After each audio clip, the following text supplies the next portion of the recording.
मनुस्मृति को पढ़ना चाहिए या नहीं पढ़ना चाहिए, तो आज चलिए हम जानते हैं कि मनुस्मृति को पढ़ना चाहिए और या नहीं पढ़ना चाहिए। यदि पढ़ना चाहिए तो क्यों पढ़ना चाहिए, और नहीं पढ़ना चाहिए तो क्यों नहीं पढ़ना चाहिए। इसलिए इसी विषय पर हम आप सभी से बात करना चाहते हैं। आप सब बने रहिए हमारे साथ। अभी कुछ ही देर में आप सभी अपने निर्णय पे पहुंच जाएंगे कि हमें इसको पढ़ना चाहिए अथवा नहीं पढ़ना चाहिए। तो नमस्कार, मैं विनय चेतन शास्त्री आप सभी का स्वागत करते हैं अपने यूट्यूब चैनल पे। मनुस्मृति के बारे में अनेकानेक वाद विवाद होते रहते हैं। इस संबंध में हमारे मनुस्मृति के विरोध में अनेक भाई उतर आते हैं, कहते हैं यह मनुस्मृति सबको एक दूसरे को बांटने वाला एक ग्रंथ है और यह झगड़ा लड़ाने वाला ग्रंथ है, यह विवाद करने वाला ग्रंथ है। तो इसलिए और कुछ लोगों का ऐसा कहना है कि मनुस्मृति को पढ़ना चाहिए। तो इस संबंध में आइए हम लोग श्रवण करते हैं। मनुस्मृति को ही हम समझते हैं कि मनुस्मृति क्या है। तो देखिए हमारे हाथ में मनुस्मृति का ग्रंथ है। यह जो है रूपेश का है, यह जो है ग्रंथ हमारे पास है। इसमें जो है लगभग कुल जो है 2600 कुछ यानी कि 2700 के आसपास श्लोक हैं। कुल श्लोक संख्या इसकी 2700 के आसपास आती है और यह 12 अध्यायों में विभक्त है। यह मनुस्मृति 12 अध्यायों में विभक्त है। मनुस्मृति कैसे बना, कब बना, इसके संबंध में बहुत डिटेल में जाने की जरूरत नहीं है। इसकी उपयोगिता हमें समझने की जरूरत है। मनुस्मृति क्यों बना? तो मनुस्मृति हमारे, जैसा कि शास्त्रों में कहा गया है कि आदि राजा हमारे मनु हुए हैं, यानी कि हमारे साक्षात नारायण जी अपने नाभि कमल से एक कमल की उत्पत्ति होती है उनके, और उसमें चतुर्मुख ब्रह्मा जी विराजमान होते हैं। ब्रह्मा जी ने तपस्या किया, तपस्या करके नारायण से शक्ति प्राप्त की और इस सृष्टि की संपूर्ण रचना की। तो सृष्टि की संपूर्ण रचना की तो उसमें अनेक प्रकार के जीव जंतुओं को बनाया, देवताओं को बनाया, मनुष्यों को बनाया, और जो है अनेक प्रकार के उनके कर्मों को बनाया, यज्ञों को बनाया। जैसा कि ब्रह्मा जी ने सभी देवताओं को, यज्ञों को, मनुष्यों को, दैत्यों को एवं विविध प्रकार की यज्ञ सामग्री की भी रचना उन्होंने की।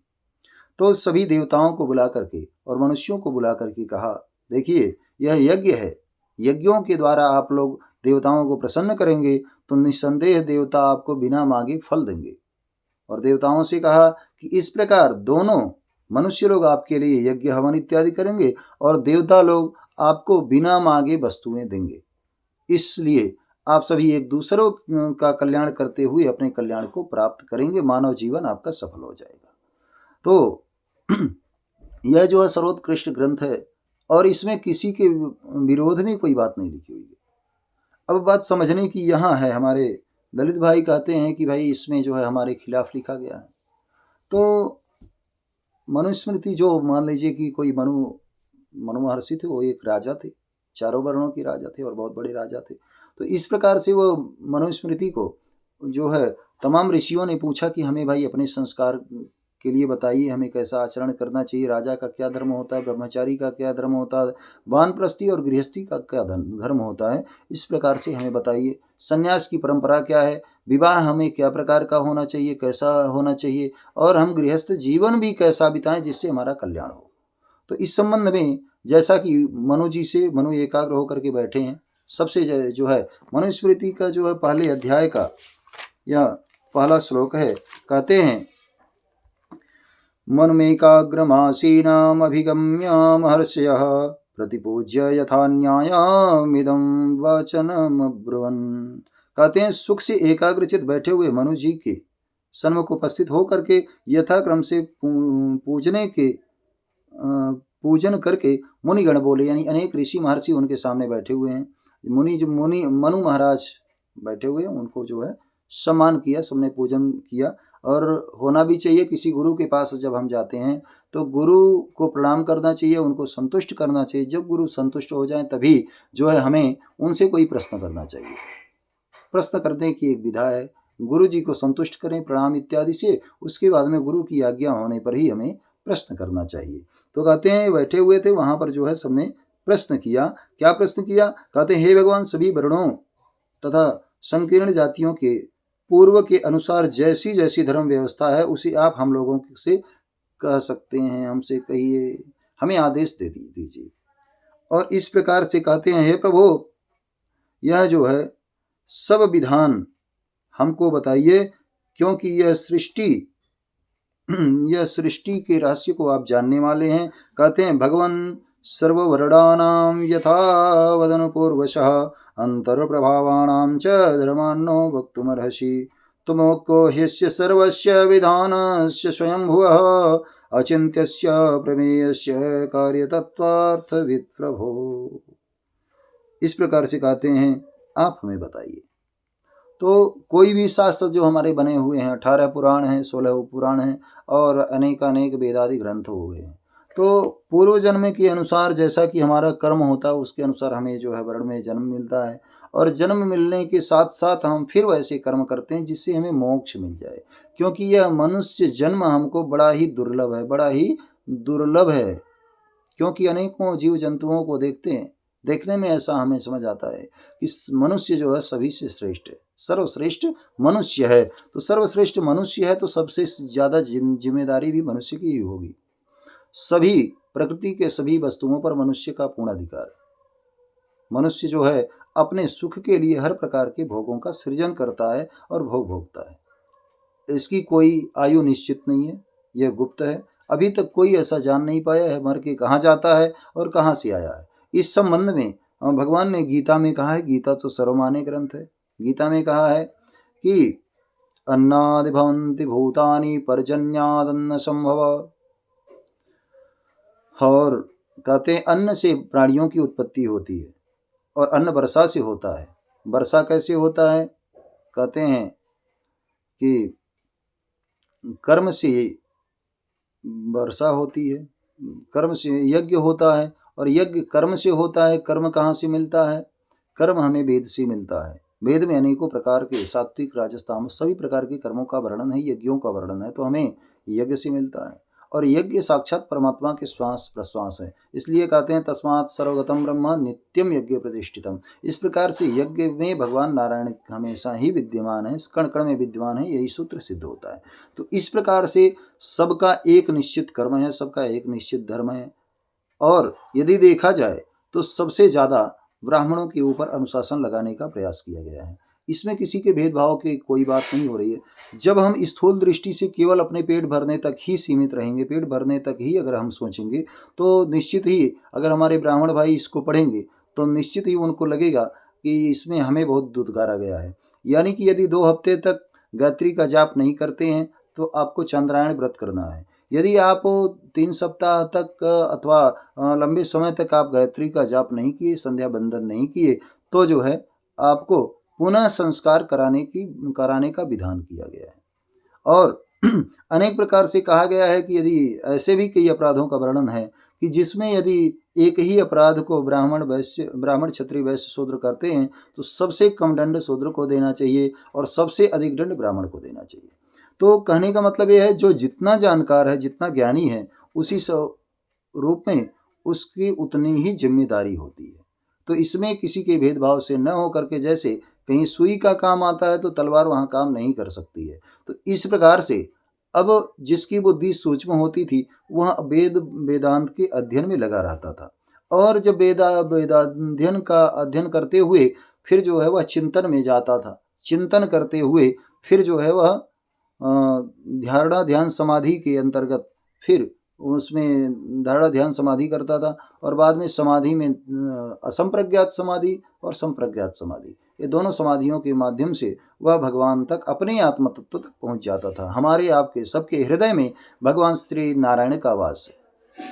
साक्षात आत्मा ही आप हमारे अंदर, ब्राह्मण के अंदर, क्षत्रिय के अंदर, वैश्य के अंदर और शूद्र के अंदर, सबके अंदर है। लेकिन जो हमारी बुद्धि है वह अनेक राग द्वेष से भरी हुई है। तो राग द्वेष से युक्त बुद्धि को हम किस प्रकार से निर्मल बना पाएं, जिससे हमारी बुद्धि बाहर भोगों में न लिप्सा रखते हुए कि खाने पीने सोने जगने तक की वस्तुओं पर ही न आसक्ति रखते हुए आत्म कल्याण कैसे करें, इसके लिए सभी शास्त्रों की मर्यादा है। सभी शास्त्रों की मर्यादा अपने लिए है, इसलिए कि हम अपने बुद्धि को स्वार्थ रहित बनाएं, अहंकार रहित बनाएं, संतोष युक्त बनाएं, क्रोध रहित बनाएं। तो इस प्रकार से जब साधन भजन करते करते, अपने इष्ट का जाप करते करते, और फिर जब मन एकाग्र होने लगता है, तो धीरे धीरे यह मनुष्य जीवन जो यह शरीर दिखाई दे रहा है, यह जन्म के समय छोटा था, नित्य प्रति बढ़ता गया और अब ढलने चला। तो इस प्रकार से जायते अस्ति वर्धते परिणामते क्षीयते तथैव च विनश्यति। तो यह खड़भाव विकारी प्रकृति है। यह संपूर्ण प्रकृति जो भी सूर्य से लेकर के सब कुछ दिख रहे हैं, जो दिखने वाली चीज है, इस सब में यह 6 भाव विकार दिखाई देते हैं। तो इसलिए मनुष्य पहले गुरुकुल परंपरा के अनुसार पढ़ाई लिखाई करते हुए, और फिर जो है वहाँ ब्राह्मण चूंकि ज़्यादा ज्ञान उसको अर्जन करना था, तो इसलिए वह त्यागी भाव से रहता था।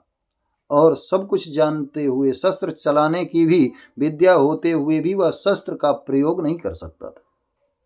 शस्त्र का प्रयोग नहीं कर सकता था। यदि शस्त्र का प्रयोग करता था तो वह क्षत्रिय ब्राह्मण कहा जाता था। तो इस प्रकार से कल्याण का सब पर कल्याण का अधिकार सबका है, बराबर का अधिकार है। लेकिन किसको कल्याण किस प्रकार से मिलना है, कौन सा कर्म करे। जैसे जो नंबर 1 का व्यक्ति है, वह अध्ययन करे, अध्ययन करके वह व्यक्ति पकड़ करके वो छोड़ता जाए, तो वो ज्ञान योग को प्राप्त करता है।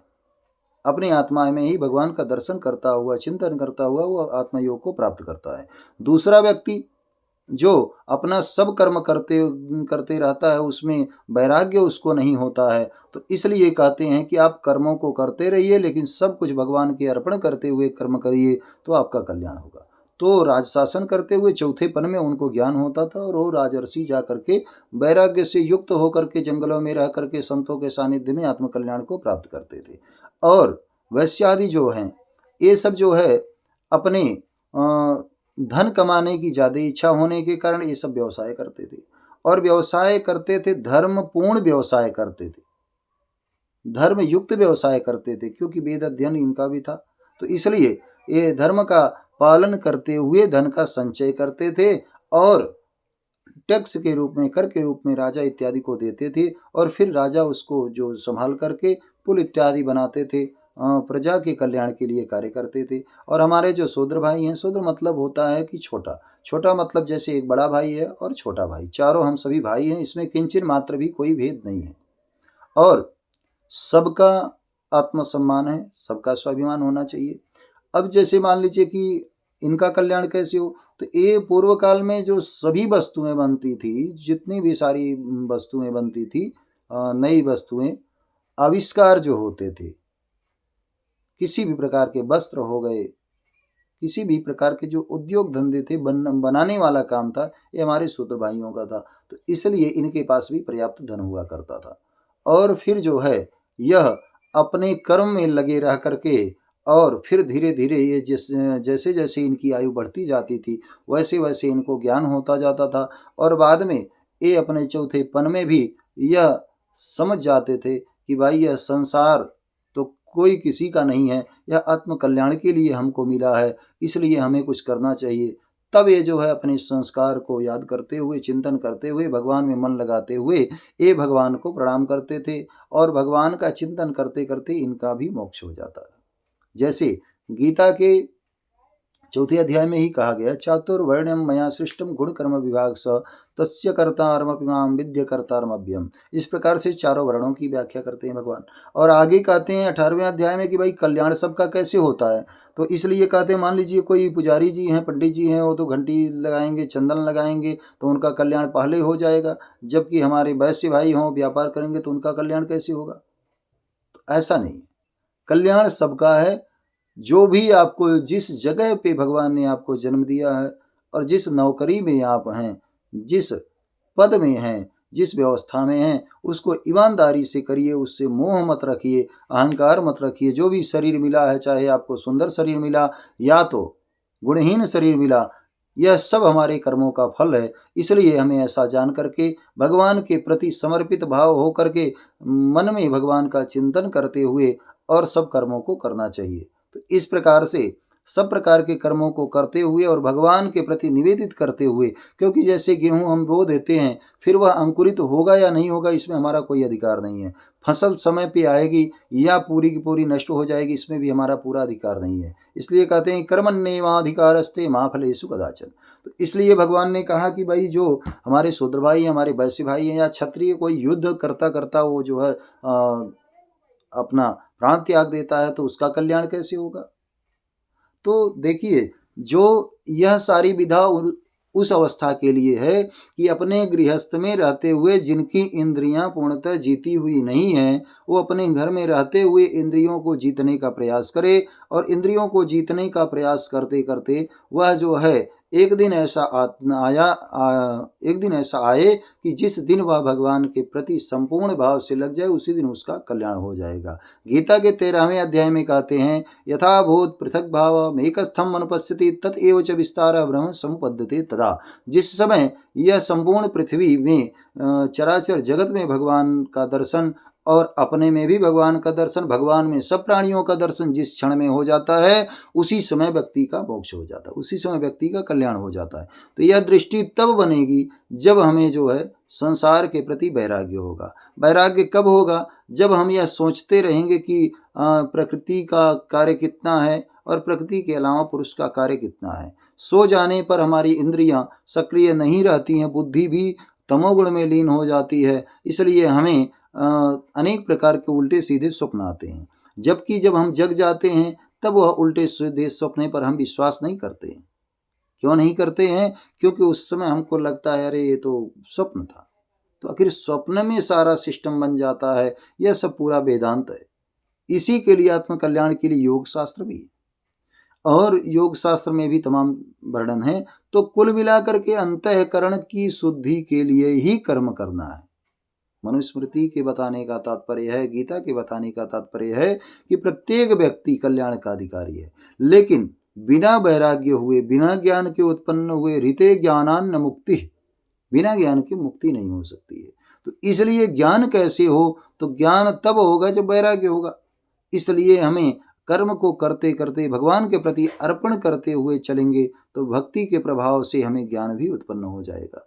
इसलिए हमें अपने व्यवहार में ऐसा ही कार्य करना है जैसे पढ़ने वाला विद्यार्थी अपने प्रत्येक सामाजिक जीवन में भी अपने उस अध्ययन को ही अनुभव करने लगता है, जिससे वह परीक्षा में अच्छा नंबर लाए और वह जो है सबसे योग्य अपने आप को सिद्ध कर सके। तो इसीलिए हमें खाते पीते सोते जगते, क्योंकि 100 वर्ष की आयु है, अब 100 वर्ष में हम केवल माला लेकर के बैठेंगे या आंख बंद करके बैठेंगे तो बिना वैराग्य हुए, बिना उस स्टेज के पहुँचे हमें ध्यान लग नहीं सकता है। इसलिए हम जागृति अवस्था में ऐसा क्या करें, इसलिए पर्वों को बनाया गया, त्योहारों को बनाया गया, और प्रत्येक कर्म में भगवान का चिंतन हो, भगवान का स्मरण हो, इसलिए हमें जो है ऐसा बनाया गया। तो मनुस्मृति में भी वैसा ही बताया गया है। जो दंड विधान है और जो गृहस्थचर्या है, जो नारियों का सम्मान है, और हमारे सभी वर्णों के धर्मों का वर्णन है। तो इसलिए सभी के कल्याण का चिंतन करते हुए और मोक्ष की कामना के लिए यह सब बताया गया है। यदि हमें मोक्ष की प्राप्ति करनी है तो एक विकल्प यह है कि केवल हमें सब कुछ छोड़ करके भगवान का चिंतन करें, संसार से मोह माया त्याग करके किसी गुरु के सानिध्य में रह करके आत्मचिंतन करें। दूसरा विकल्प यह है कि गृहस्थ में रहते हुए हम अपने जो पूर्व पापों का शोधन है, पूर्व जन्मों के संस्कारों का शोधन है, वह सब करते हुए हम अंतिम में भगवान के चरणों तक पहुंच जाएं। तो एक मार्ग है बाईपास मार्ग, जहाँ भीड़ भाड़ नहीं है, संन्यास मार्ग है। दूसरा लौकिक मार्ग है, प्रवृत्ति मार्ग जिसको को कहते हैं। तो इसमें अनेक प्रकार के समस्याएं आती रहती हैं, अनेक प्रकार का मन उलझता रहता है। तो इसलिए हम तमाम समस्याओं को लेकर के उस बीच में भगवान का चिंतन करते हुए किस प्रकार से हम अपने अंतःकरण को शुद्ध करें।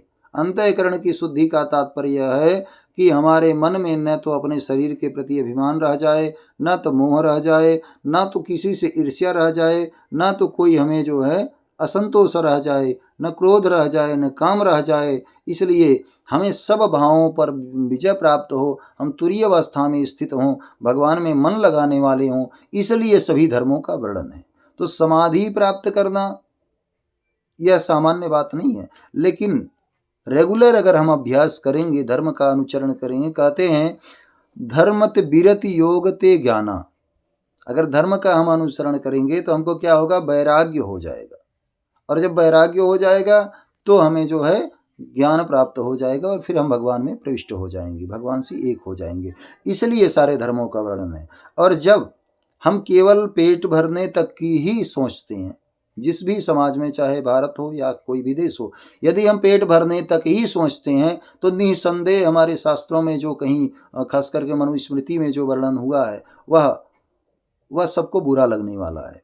और यह ऐसा नहीं है हमारे कि दलित भाइयों के या शूद्र भाइयों को बुरा लग रहा है। यदि कोई यह ब्राह्मण ठीक तरह से पढ़े और अपने आप में देखे कि हम इसके अनुसार किस कैटेगरी के हैं, तो निसंदेह वह दंड के घेरे में कहीं ना कहीं आ जाएगा।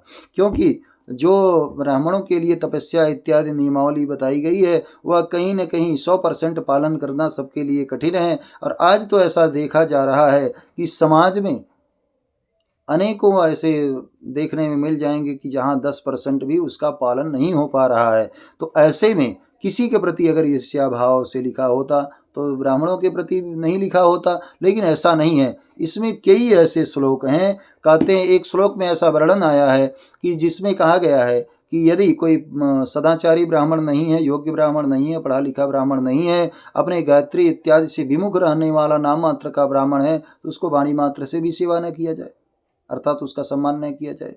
भिक्षा मांगने के लिए जो आ रहे हैं उन सबको भिक्षा देना कर्तव्य है, लेकिन जो पापी हो, पापपरायण हो, व्यसनी हो, ऐसे व्यक्ति का सम्मान न किया जाए, दक्षिणा न दिया जाए, वही श्रेयस्कर रहता है। इसलिए हमारे अनेक श्लोक ऐसे हैं जिसमें जो है ब्राह्मणों को कटघरे में खड़ा करने के लिए यह मनुस्मृति कहती है। तो ऐसा नहीं है, जो शास्त्रकार होता है वह सबके विषय में सोचता है, बढ़िया सोचता है, और किसी के प्रति यदि ईर्ष्या उसकी बुद्धि में होगी तो वह जो है बहुत संकीर्ण मस्तिष्क का हो जाएगा। और जो संकीर्ण मस्तिष्क का हो जाएगा, यह जो है यह अखंड ब्रह्मांड के बारे में वह कुछ सोच नहीं सकता है। और मनु जी ने तो अपने पूरे जीवन में तपस्या ही किया है, तो वो कैसे भला किसी के लिए बुरा कह सकते हैं। हाँ, जिसको केवल शरीर का पोषण करना है, ऐसे ब्राह्मण, ऐसे क्षत्रिय, ऐसे वैश्य, ऐसे शूद्र, ऐसे सभी के लिए यह पुस्तक बहुत बुरी लगने वाली है। लेकिन जो अपना कल्याण करना चाहते हैं, तर्क से, बुद्धि से निसंकोच होकर के, निस्वार्थ भाव से, ईर्ष्याद्वेष से रहित होकर के इसके बारे में विचार करेंगे, निसंदेह उनके लिए यह कल्याण का मार्ग प्रशस्त करती है। जैसा कि हम अनेकों कथाओं के माध्यम से और छोटे वीडियो के माध्यम से भी हमने बताने का प्रयास किया है कि इसमें नारियों का सम्मान किस प्रकार से किया गया है, और योग्य ब्राह्मणों के सम्मान की बात है। जहाँ अयोग्यता की बात आती है वहाँ मनुस्मृति भी उनके खिलाफ हो जाती है। तो इसलिए कहीं भी ऐसा नहीं है कि जहाँ जो है शरीर दृष्टि को ही ध्यान में जब हम रखते हैं वहीं हमको दिखने लगता है कि यहाँ बुराई है। तो इसलिए ऐसा नहीं है। और अगर ऐसा हमको लगता है तो उन पर थोड़ा हमें विचार करना चाहिए, और फिर अपने जितना हमको लगता है, जितने % में हमें लगता है कि इस हिसाब से हम शास्त्र से चल सकते हैं, उतना तो हमें चलना ही चाहिए। और जहाँ नहीं जानकारी है वहाँ आत्ममंथन करना चाहिए, अपने किसी योग्य गुरु से उसका सलाह लेना चाहिए।